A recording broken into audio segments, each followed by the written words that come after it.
लग्नानंतर होईलच प्रेम मालिकेच्या आजच्या भागामध्ये आपण पाहत आहोत. जीवा भास्करच्या केबिनमध्ये बसलेला असतो आणि त्या पेपरवरती साईन करायची असते.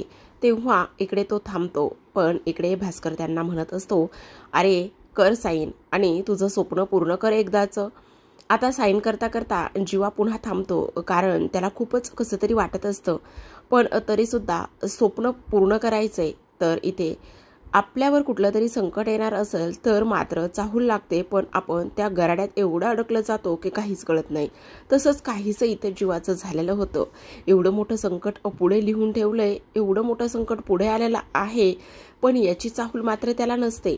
आता साईन केल्यानंतर तुझं नंदिनी लो कॉस्ट हाऊसिंगचं स्वप्न इथे पूर्ण होणार आहे असं भास्कर म्हणतात. तेव्हा जीवाच्या चेहऱ्यावर आनंद हसू पसरलेलं असतं. तर आपण पाहतो की आता खूपच उशिरापर्यंत पार त्याचं काम करत बसलेला असतो. उद्या एक खूप महत्त्वाची मीटिंग असते आणि त्या मीटिंगसाठी तो इथे सगळी तयारी करत असतो.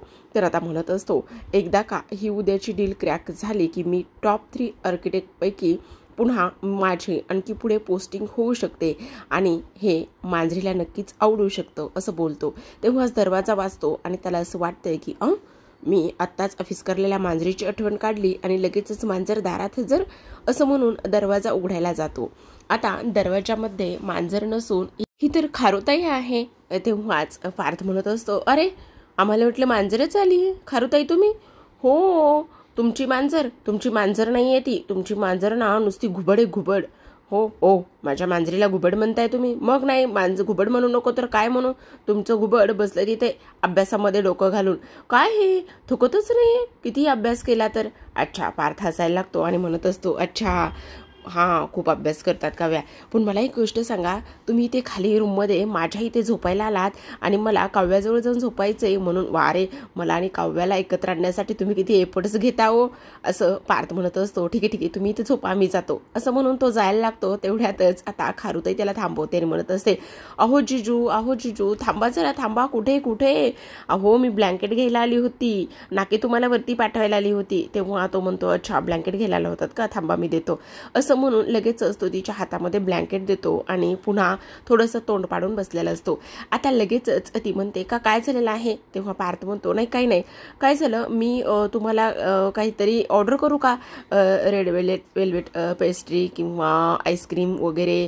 तेव्हा लगेचच ती म्हणते, नाही अजिबात नाही.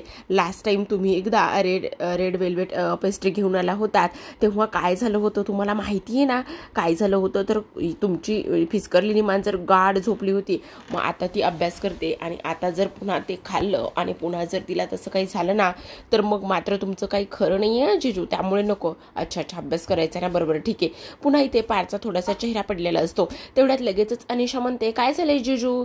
तेव्हा तो म्हणतो, नाही काही नाही, असू देत, आता भूक लागली होती, पण असू देत नाही, एकट्यासाठी नाही मागवत. तुम्हाला जिजू भूक लागली आहे का? नाही ठीक आहे, इट्स ओके, मी करेल ॲडजस्ट. बरं ठीक आहे, चला गुड नाईट जिजू असं म्हणूनच आता तिथून ती निघून जात असते. आता इकडे नंदिनीने ऑलमोस्ट झोपण्याची पूर्ण तयारी केलेली असते.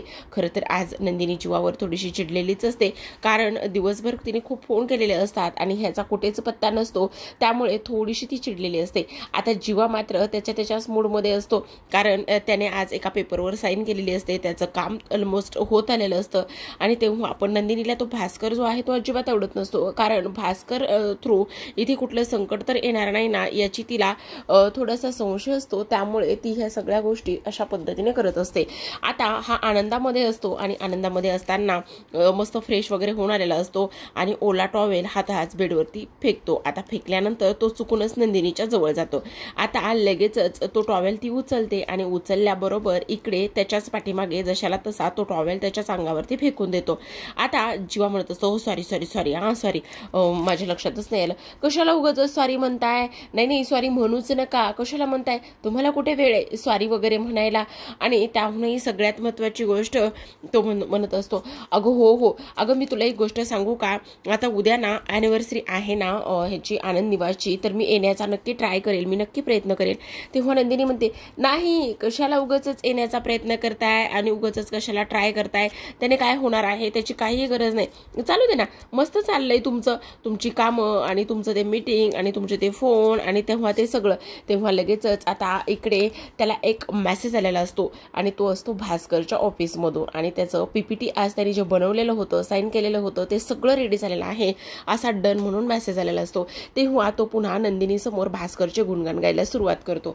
आता नंदिनी चिडते, एकतर तिला तो भास्कर आवडत नसतो आणि त्यानंतर हा जीवा असा करत असतो. आता असं केल्यानंतर नंदिनी म्हणते, काय काय चाललंय, काय काय उगाचच त्या भास्करचं गुणगान गाताय, काय ते काका काका काका काका चालू सारखं, अजिबात ते काका म्हणायचं नाही, बंद करा. तेवढ्या जीवा म्हणतो, 1 मिनिट नंदिनी, अगं जरा हळूहळू, मला माहितीये तुला भास्कर काका आवडत नाहीये, पण तरी सुद्धा आता मी एवढं सगळं काम केलंय, तुला एक गोष्ट सांगू का, आज तर दिवसभरामध्ये मी एवढं मस्त काम केलंय ना, आज दुपारी जी मी PPTची बनवलं होतं ना PPT, ते इतकं सगळ्यांना खूप छान आवडलं आणि ते एवढं सगळ्यांना छान आवडल्याच्या नंतर मी जेवलं सुद्धा नाही.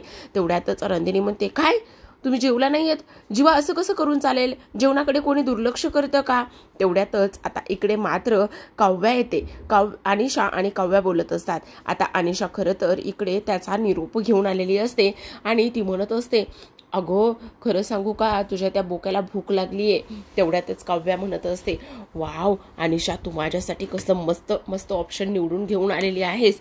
तुला माहितीये लास्ट टाइम जेव्हा मला भूक लागली होती ना, म्हणजे माझा खरं तर उपवास होता, पण मला खूप भूक लागली होती, मी काहीच खाल्लं नव्हतं, तेव्हा ह्या बोक्यानेच माझ्यासाठी मस्त फ्रूट सॅलड बनवलं होतं. मग आता पण बघ, मी अगदीच तसंच करत आहे, त्या बोक्यासाठी ना मस्त फ्रूट सॅलड बनवते. तेव्हा लगेचच ती बनवायला जात असते, पण तेवढ्यात मानिनीने घातलेली शपथ तिला आठवते. मानिनीने सांगितलं होतं की काही जरी झालं तरी सुद्धा माझ्या मुलाच्या जवळ जायचं नाही, पारच्या जवळ जायचं नाही, ह्या सगळ्या गोष्टी सांगितल्या होत्या. आणि तेवढ्यातच ती इथे काव्याला ते सांगत असते. आता काव्याला ह्या सगळ्या गोष्टी सांगितल्याबरोबर तिला थोडंसं वाईट वाटतं आणि माघारी येते. पण अनिशा म्हणत असते, अगे वेडी आहेस का, तुझ्या सासूने तुला शपथ घातली आणि तू लगेचच लागली ऐकायला, मूर्ख कुठली, आणि तिकडे पार्थला भूक लागलेली आहे, मग तू करणार नाहीयेस का. पण तेव्हा काव्या म्हणते, नाही नाही नको, मानिनी काकूंना जर ही गोष्ट समजली ना तर खूपच मोठा प्रॉब्लेम होईल, नाही नको, त्यापेक्षा मी ना नाही जातच नाही, मी बनवतच नाही, असं इथे आता ती बोलत असते. आता ह्या सगळ्या गोष्टी इथे ती बोलल्यानंतर एक बेस्ट ऑप्शन आहे, मी एक काम करते, घरातील म्हणा अगं सगळे झोपले असतील, कोण कशाला जागा असणार आहे. तेव्हा काव्या म्हणते, नाही नाही तुला नाही माहिती, घरातील लोक जागेच असणार आहेत. अगं नसणार आहेत जागे, जरा शांत बस, थांब मी एकदा बघून येऊ का. तेव्हा काव्या म्हणते, ठीक आहे तू एक काम कर, तू जा आणि तू गेल्यानंतर सगळे झोपलेत की नाही याची खात्री करून घे. तेव्हाच अनिशा म्हणत असते, बरं ठीक आहे, मी जाते आणि सगळे झोपलेत की नाही याची खात्री करून घेते. जर सगळे झोपले असले तर तू गुपचूप जा आणि गुपचूप गेल्यानंतर तू इथे एक काम कर, मस्त जिजूंसाठी फ्रूट सॅलड बनव, असं इथे आता ती बोलत असते. आता ह्या सगळ्या गोष्टी बोलल्यानंतर लगेचच अनिशा जात असते. आता अनिशा हळूच मानिनी काकू स्पेशली झोपल्यात की नाही हे तिला पाहायचं असतं आणि म्हणूनच आता ती दरवाजापाशी येते. आता दरवाजापाशी आल्यानंतर अनिशा हळूच पाहत असते तर मानिनी झोपलेली असते. आता ही पण मूर्ख, लगेचच तिथूनच काय गरज होती फोन लावायची, तिथूनच लगेच काव्याला फोन करून ती सांगण्याचा प्रयत्न करत असती, अगं काव्या तुझी सासू झोपलेली आहे, तू ये पटकन. आणि तेव्हा असं म्हटल्यानंतर खरं तर मानिनी जागीच असते. प्रेक्षकांनो, आता मानिनीने हे ओझर तर ऐकलेलं असतं, मानिनी खूपच चिवट दाखवलेली. आता तर ती अशी काव्यासोबत वागते ना, अक्षरशः खाष्ट सासू असल्यागतच ती वागत आहे असं इथे दाखवलेलं आहे. तर इकडे आता दुसऱ्या बाजूला आपण पाहतो की आता जीवा नंदिनी झोपण्याचं काम करत असतात, पण इकडे मात्र जो जीवा आहे तो दिवसभर दुपारी तो जेवला नाहीये, त्यामुळे जेव्हाच ही गोष्ट समजते तेव्हा मात्र इथे नंदिनी चिडचिड करत असते आणि ओरडण्याचं काम करत असते. ती म्हणत असते, तुम्ही असं कसं वागू शकता आणि तुम्ही जेवायला पाहिजे होतं, तुम्ही का नाही जेवले वगैरे वगैरे, ह्या सगळ्या गोष्टी इथे आता ती बोलत असते.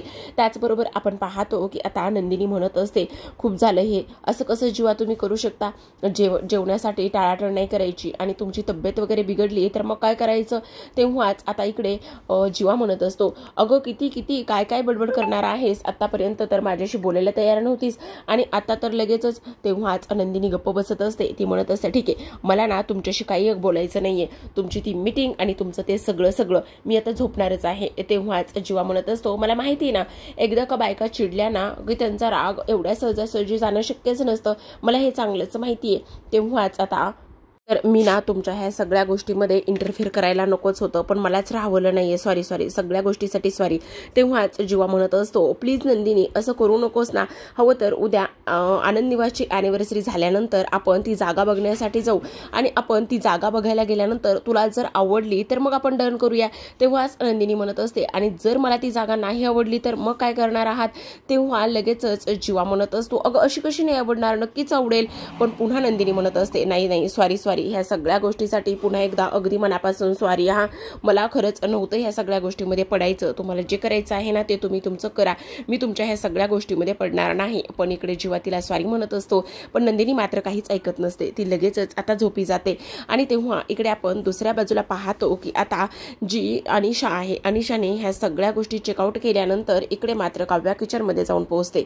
आता काव्या किचनमध्ये जाऊन पोहोचल्यानंतर इकडे ती लगेचच मस्त फ्रूट सॅलड बनवण्याचं काम करत असते. ज्या पद्धतीने इकडे जो पार्थ आहे, पार्थने कसं बनवलं होतं त्याच पद्धतीने इथे आता ती बनवण्याचं काम करत असते. इथे जेव्हा तिला वटपौर्णिमेचा उपवास होता आणि वटपौर्णिमेच्या उपवासाला तिने काहीच खाल्लं नव्हतं, तेव्हा जे फ्रूट सॅलड इथे पार्थने तिच्यासाठी बनवून आणलं होतं, तेव्हा सेम त्याच पद्धतीचं इथे आता तिने फ्रूट सॅलड बनवण्याचं घेतलं असतं. त्याचबरोबर इकडे आता आपण पाहतो की तिथे अनिशा सुद्धा आलेली असते. अनिशा म्हणत असते, वाव कसलं भारी केलेलं आहेस तू, खरंच दे ना मला, दे ना प्लीज. गप्प बस ग, ते खारू त्यासाठी नाही केलेलं, ते मस्त बोक्यासाठी केलेलं आहे, असं म्हणून ती आता तिथून निघत असते घेऊन. खरं तर हा क्षण खूपच काव्या एन्जॉय करत असते, एवढं सुंदर बनवलेलं असतं. आणि तेव्हा इकडे अनिशा तिला आधार देण्याचं काम करते. आता खरं तर तिने हे फ्रूट सॅलड जे बनवलेलं असतं ते ती आता इकडे घेऊन तर निघालेली असते, आणि घेऊन निघालेली असताना आता अनिशा मात्र पाहत असते. अनिशाला तर एव्हाना कळून चुकलेलं असतं की ती त्याच्या प्रेमात पडली आहे. आता काव्या जेव्हा पारच्या दरवाजापाशी येते तेव्हा ती विचार करत असते, हे असं मला पटत नाहीये, मानिनी काकूंच्या नकळत किंवा त्यांना न सांगता न सगळ्या गोष्टी माहिती होऊ देता हे करणं मला थोडंसं कठीण जाते, किंवा मला हे पटत नाहीये. पण इथे बोक्याला भूक लागली आहे म्हणून मी हे सगळं काही करते. आता दरवाजा वाजवणार तेवढ्यातच मानिनी तिथे येते. मानिनी आल्याबरोबर तिच्या हाताला ती धरते. हाताला धरल्याबरोबर लगेचच शांत बसण्यासाठी सांगते. तिच्या हातातलं फ्रूट सॅलड स्वतःच्या हातामध्ये घेते आणि तिचा हात पकडतच तिला ओढतच खेचतच त्या हॉलमध्ये घेऊन येते. काव्या म्हणत असते, मानिनी काकू प्लीज. पण मानिनी मात्र तिचं काहीच ऐकत नाही. आणि तेव्हा समोर हॉलमध्ये आणल्यानंतर इथे मानिनी तिला म्हणत असते, काय ग, तुला सांगितलं होतं ना पारच्या जवळ जायचं नाहीयेस म्हणून, हिंमत कशी झाली तुझ्या पारच्या जवळ जाण्याची. तेव्हा काव्या म्हणते, काकू प्लीज, पार्थला भूक लागलेली आहे. तेव्हा मानिनी म्हणते, त्याची आई मेली नाहीये, त्याची आई आहे आणखी जिवंत. तेव्हा लगेचच चोरी करताना आजूबाजूला दार खिडक्या बंद आहेत की नाही याची खातरजमा करावी आणि मगच सगळ्या गोष्टी कराव्या. कारण जेव्हा आता ह्या मैत्रिणीने हे सगळं घडून आणलंय म्हटल्यावर हिला तर सगळ्या गोष्टी माहीतच असतील ना, मग तिच्यासमोरच बोलते, काय गे, तुला सांगितलं होतं ना पारच्या जवळ जायचं नाहीये म्हणून. काव्या, माझ्या पार्थला तुझ्या खोट्या प्रेमामध्ये झुलवत ठेवू नकोस काव्या. झुलवायला फक्त झुलायचं चांगला वाटतो, माणसं नाही, समजलं तुला. आणि तुला मी 1000 वेळा सांगितलंय माझ्या पारच्या जवळ जायचं नाहीयेस म्हणून. तेव्हा काव्या म्हणत असते, काकू प्लीज तुम्ही गैरसमज करून घेऊ नका, मी फक्त इथे पार्थला भूक लागली होती म्हणून तो बाऊल देण्यासाठी चालली होती, बाकी काही नाही, मी त्यांच्याशी बोलणार नव्हते किंवा खोलीमध्ये सुद्धा जाणार नव्हते. तेव्हा मानिनी म्हणत असते, इथून पुढे माझ्या पारच्या जवळ जायचं नाही, समजलं तुला. आणि काय ग, इथे हे सगळं करताना लाजसुद्धा वाटत नाही का ग, किती वेळा सांगितले ह्या सगळ्या गोष्टी करू नकोस म्हणून. तेव्हाच काव्या म्हणत असते, आई प्लीज. तेव्हा मानिनी चिडते आणि म्हणत असते, किती वेळा सांगितले, 1000 वेळा सांगितले तुझ्या ह्या तोंडून मला आई म्हणू नकोस म्हणून, आणि मला नाही ऐकून घ्यायचंय तुझ्या ह्या तोंडून आई म्हटलेलं, समजलं तुला.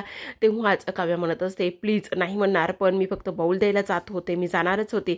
जाणार होतीस ना तर मग कायमचीच निघून जा, समजलं तुला. असं म्हटल्यानंतर काव्याला मात्र खूपच धक्का बसलेला असतो की खरंच मानिनी तिला ह्या घरामधून बाहेर काढण्याचा इथपर्यंत ती विचार करते, आणि एवढी मी तिला नकोशी झालेली आहे असं इथे ती बोलत असते. खरं तर आता ह्यांचं बोलणं सुरू असतं आणि ह्यांचं बोलणं बोलणं सुरू असतानाच आता पार्थ तिथे आलेला असतो. पार्थ तिथे आल्याबरोबर तो म्हणत असतो, एवढ्या रात्री तुम्ही ते काय करत आहात असं म्हटल्याबरोबर आता मानिनीला, काव्याला, अनिशाला थोडंसं टेन्शनच आलेलं असतं. मानिनी लगेचच आता पार्थकडे वळून पाहते तर तिच्या हातामध्ये मस्त इथे फ्रूट सॅलडचा बाउल असतो. तेव्हा इथे आता लगेचच पार्थ म्हणत असतो, अरे वा आई, तू फ्रूट सॅलड बनवलेला आहेस, वा, मला खरंच भूक लागली होती. पण आपली खारुताई मात्र लगेच मध्ये येते आणि लगेच खारुताई मध्ये आल्यानंतर ती म्हणत असते, जिजू, हे फ्रूट सॅलड इथे काकूनी नाही बनवलं, हे काव्याने तुमच्याकरिता बनवलं आहे. वाव, माझ्यासाठी बनवलंय, कसलं भारी आहे ना. थांब, मी ना लगेच स्पून घेऊन येतो आणि एक वाटी घेऊन येतो. आणि असं म्हणून लगेचच आता माझ्यासाठी हे फ्रूट सॅलड बनवलंय असं म्हणून तो समोर आलेला असतो. आता मात्र इकडे मानिनी त्याच गोष्टीचा फायदा घेते. तिथे पार्थच्या हातामध्ये तो बाउल न ठेवता खाली जमिनीवर तो बाउल ती सोडून देते. खाली जमिनीवर तो बाउल सोडल्याबरोबर आता लगेचच त्याचे तुकडे होतात आणि ते पूर्ण सांडलं जातं. आता पार्थ लगेचच खाली बसतो आणि तेव्हा इकडे मानिनी म्हणत असते, सॉरी, माझ्याकडून चुकून पडलं. कसं पडलं मला तर मिलीला कळलंच नाही हे कसं झालं, काय झालं म्हणून. असं मुद्दामूनच कोसत असते. आणि तू बाजूला हो, चल बाजूला हो, उठ लवकर, मी हे साफ करून घेते, तुला लागेल पार्थ, हो बाजूला. असं म्हणून आता ती लगेचच पार्थच्या हाताला पकडते आणि तिथून त्याला बाजूला करत असते. तर इकडे आता लगेचच पार्थला ती म्हणत असते, एक काम करते, तुला भूक लागली ना. तेव्हा पार्थ म्हणत असतो, पण मला खरंच भूक लागली, पण आणखी सगळं संपलंय का, आणखी असेल ना शिल्लक, द्या ना मला थोडंसं. पण लगेचच तेव्हा काव्या म्हणते, संपलं आता सगळं. तेव्हा लगेचच मानिनी म्हणते, सगळं संपून जमत नाही तर ते संपवावं लागतं. असं म्हटल्यानंतर आता पार्थ म्हणत असतो, काय म्हणते साई, काय संपवावं लागतं. अरे काही नाही, किचनमध्ये कसं काय संपलेलं असेल सगळं. थांब, मी ना काहीतरी दूध साखर भात असेल किंवा भात लोणचं मस्त तुला मिक्स करून आणून देते, जा बरं, तू तुझ्या खोलीमध्ये जा पटकन, इथे काय करतोयस तू. असं म्हटल्यानंतर अनिशा तर हे सगळं तिचं खाष्ट सासूचं रूप पाहतच असते. आता इकडे मात्र पार्थ म्हणत असतो, पण फ्रूट सॅलड कसलं भारी, मला खूप आवडलं होतं. पण मानिनी म्हणते, अरे तुला भूक लागली ना पार्थ, मग मी तुझ्यासाठी घेऊन येते भात, जा बरं तू तुझ्या खोलीमध्ये जा. इथे सुद्धा पार्थला थोडंसं कसं तरी वाटलेलं असतं आणि पार्थ तिथून निघून जातो. पार्थ तिथून निघून गेल्यानंतर इकडे मानिनी काव्याकडे पाहते. काव्याला खूप वाईट वाटलेलं असतं. आता अनिशा आणि काव्या मात्र तिथून निघून जातात. तर इकडे मानिनी ते फ्रूट सॅलड पाशी बसते आणि एक काच हातामध्ये घेत असते आणि पाहत असते. काही जरी झालं तरी सुद्धा पार्थ, मला माहितीये मी ते खूप चुकीच्या पद्धतीने वागले, पण ह्या काव्या नावाचं वादळ तुझ्या आयुष्यातून मला कायमचं दूर करायचं आहे. आणि आता वाटत असेल की मी तुझ्यामध्ये आणि काव्याच्या मध्ये आलेले आहे किंवा काव्याला तुझ्यापासून दूर करत आहे, पण ते करणं अगदीच योग्य आहे असं मानिनी म्हणत असते. आता इकडे आपण पाहतो की अनिशाला ह्या सगळ्या गोष्टी खटकलेल्या असतात. अनिशा म्हणत असते, काव्या तुला एक गोष्ट सांगू, तुझी सासू आता ज्या पद्धतीने तुझ्याशी वागली ना ते अजिबात मला पटलेलं नाहीये. आणि काय गे, तू हे सगळं बघून घेतेस, ऐकून घेतेस का हे असं सगळं हे चाललेलं आहे. आणि काय हे टिपिकल सासू सारखी तुझी सासू वागत आहे. अगं त्या जीवामध्ये आणि तुझ्या सासूमध्ये काहीच फरक नाहीये, दोघे सुद्धा एकाच माळीचे मणी आहेत. त्या जीवाने सुद्धा सेम तुला असाच त्रास दिलाय आणि आता ही तुझी सासू सुद्धा सेम त्याच पद्धतीने इथे तुला त्रास देते. हे सगळं मला काव्या अजिबात आवडलेलं नाही. अनिशा तुला एक गोष्ट सांगू का, आज मला खूप जास्त वाईट वाटते. पण अनिशा म्हणत असते, काही गरज नाही वाटून वगैरे घ्यायची, 4-5 महिन्याने घटस्फोट घेऊन ह्या घरातून जायचं आहे ना, तर आत्ताच्या आता ह्या घरातून चल, कशाला उगाच स्वतःला त्रास करून घेतेस आणि हे सगळं एवढं कशाला सासूरवासासारखं सगळं काही सहन करतेस, काही गरज नाही इथे राहण्याची. तेव्हा काव्या म्हणत असते, नाही ग, तू आता बघितलंस ना, मी बनवलेलं फ्रूट सॅलड इथे पार्थला खायला मिळालेलं नाहीये, त्यामुळे त्यांना किती वाईट वाटलं, त्यांच्या डोळ्यामध्ये पाणी आलं. मी त्या खोलीत नाहीये, त्यामुळे ते मला किती मिस करत आहेत. हे सगळं आता काव्या अनिशाला सांगत असते. आता अनिशा म्हणत असते, अगं पण त्यांना होणारा त्रास पाहून तुला एवढं वाईट का वाटतंय, का वाईट वाटतंय, सांगणार आहेस का नाही. तेव्हाच आता इकडे काव्या म्हणत असते, अगं त्रास होणार नाही, वाईट वाटणार नाही म्हणजे का नाही वाटणार. तेव्हा लगेचच अनिशा त्या शब्दाला पकडते आणि म्हणत असते, हो तुला वाईट वाटतंय खरं, पण कोणत्या हक्काने वाटतंय वाईट, तुला सांगता येईल का. तेव्हा काव्या म्हणत असते, अगं कसं नाही वाटणार वाईट, कारण मी त्यांची बायको आहे ना. बापरे प्रेक्षकांनो, इथे काव्याने शेवटी आता सांगितलेलं असतं तर आता पुढील भाग खूपच रंजकदार झालेला असतो. कारण पुढील भागामध्ये आपण पाहत आहोत की आता अनिशा म्हणत असते, ग मला एक गोष्ट सांग, अनिशा म्हणत असते. हे प्रेम नाही तर काय आहे? तू बायको नाहीयेस, बायकोच्या हक्काने, पण हे प्रेम आहे. त्यांना भूक लागली की तू तडफडतेस, त्यांच्या डोळ्यात पाणी आलं की तुला त्रास होतोय, मग हे प्रेम नाही तर काय आहे काव्या? असं म्हटल्याबरोबर काव्या आता अनिशाकडे फक्त पाहतच असते. तर आपण दुसऱ्या दिवशी सकाळी पाहतो की आता इकडे पार्थ मानिनीला म्हणत असतो, आई मला एक गोष्ट सांग, काय झालेलं आहे? आत्तापर्यंत तुझ्या हातून काचेचा बाऊल कधीच फुटला नाहीये. तेव्हा मानिनी म्हणत असते, सॉरी पार्थ, पण ते मी मुद्दामून नाही फोडलं.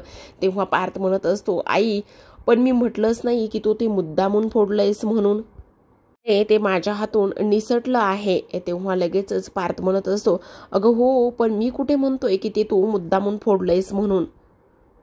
पार्थ म्हणत असतो, आई खरं खरं सांग, काय चाललेलं काय आहे तुझ्या मनामध्ये? तू अशी का वागत आहेस? मला काही कळणार आहे का? प्लीज ह्या सगळ्या गोष्टी तू मला सांगू शकतेस.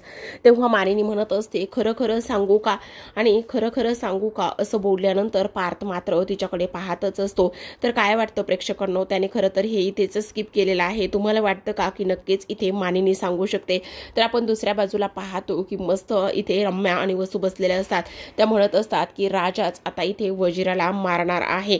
आता बघूया आपण काय होतंय आणि कशा पद्धतीने ह्या सगळ्या गोष्टी होत आहेत, असं इथे आता ती बोलत असते. तेव्हा इकडे मात्र दुसऱ्या बाजूला जो काही इकडे आपला जीवा पोहोचलेला असतो, तो जीवा मात्र इथे त्याच्या हातामध्ये जी काही लो कॉस्टिंग हाऊसच्या इथे जागेवरती इथे त्याचं लो कॉस्ट हाऊसिंग बनवायचं असतं, त्या जागेचा नक्षा, त्या जागेची इथे त्यांनी इमारत बनवलेली असते आणि ती आता इकडे जीवाच्या हातामध्ये असते. तर ते असतं आनंद निवास. आनंद निवासच्या जागी इथे त्यांना लो कॉस्ट हाऊसिंग बनवायचं असतं आणि ही उलट्या पद्धतीने जीवाच्या हातामध्ये असते, पण आतापर्यंत तरी सोयीच्या हातामध्ये त्याच्याकडे नसते. इकडे मात्र नंदिनी कंटिन्यू जीवाला कॉल करत असते. जीवा मात्र काही फोन उचलत नसतो, कारण आज 10th अॅनिव्हर्सरी असते आणि नंदिनीला आज इथे जीवाशी बोलायचं असतं आणि तेव्हा तो इथे असणं तेवढंच तिच्यासाठी गरजेचं असतं, म्हणून ती फोन करत असते. पण आता मात्र एकाच दगडात दोन पक्षी मारायला लागलेली वसू मात्र इथे नंदिनीच्या तावडीत जर सापडली तर तिचं काय होणार आहे हे पाहायला खूपच मजा येणार आहे. तर प्रेक्षकांनो, अशाच नवनवीन डेली मालिकांचे अपडेट्स आणि इथे अपकमिंग ट्विस्ट जरी जाणून घ्यायचे असतील, पाहायचे असतील, तर नक्की चॅनलला सबस्क्राईब करा. भेटूयात पुन्हा एका अशाच नवीन आणि तेव्हा इंटरेस्टिंग अशा एपिसोड सोबत. तोपर्यंत पाहत राहा. लग्नानंतर होईलच प्रेम.